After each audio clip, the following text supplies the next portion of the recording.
অনেক সময় দেখবেন নারকেল গাছে শুকনো পাতা এবং ঠাল দেখা যায়, যেগুলো দেখতেও অনেক খারাপ লাগে এবং কারো মাথায় যদি কখনো পড়ে তাহলে একটা বড় ধরনের দুর্ঘটনা ঘটার সম্ভাবনা থাকে। তাই আমাদের প্রতিজনার উচিত, যাদের যাদের বাড়িতে নারকেল গাছ আছে, প্রতি বছর অন্তত একবার নারকেল গাছ পরিষ্কার করা। তাহলে নারকেল গাছ দেখতেও ভালো থাকে এবং অধিক ফলও দিয়ে থাকে।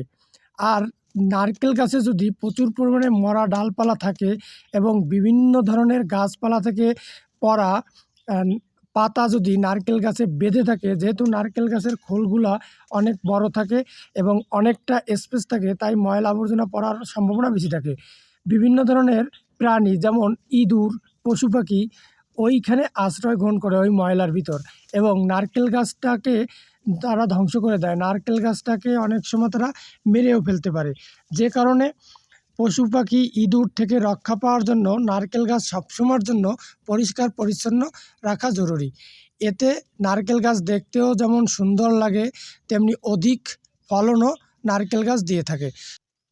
তবে নারকেল গাছ পরিষ্কার করার সময় অবশ্যই নিজের সেফটির দিকে খেয়াল রাখতে হবে। যেহেতু নারকেল গাছ অনেক লম্বা হয়, অনেক উপরি হয় এবং মোটা হয়, গাছে উঠতে অনেক সময় সমস্যা হয়। তবে সর্বপ্রথম একটা ধারালো দাও এবং ছুরি নিতে হবে এবং একটা লম্বা দড়ি নিতে হবে এবং আস্তে আস্তে ধীরে ধীরে গাছে উঠতে হবে। উঠে একদম সাবধানের সহিত দড়ি দিয়ে নিজেকে গাছের সাথে ভালো করে বেঁধে তারপরে আস্তে আস্তে ডালপালাগুলো কেটে দিতে হবে, যাতে সব ধরনের দুর্ঘটনা এড়ানো যায়। আমার গাছটি যেহেতু অনেক ছোট এবং মাটি থেকেই আমি হাতে পাচ্ছিলাম, যে কারণে আমার দড়ি টড়ি এগুলো কিছুই লাগে নাই। আমি মাটিতে বসে একদম ইজিলি পরিষ্কার করতে পারছিলাম। গাছটি ছোট ও বেশি দিন বয়স হয় নাই, তবে যত্ন নেওয়া খুবই দরকার, যে কারণে আমি গাছটার সব আবর্জনা ময়লা পরিষ্কার করে দিলাম।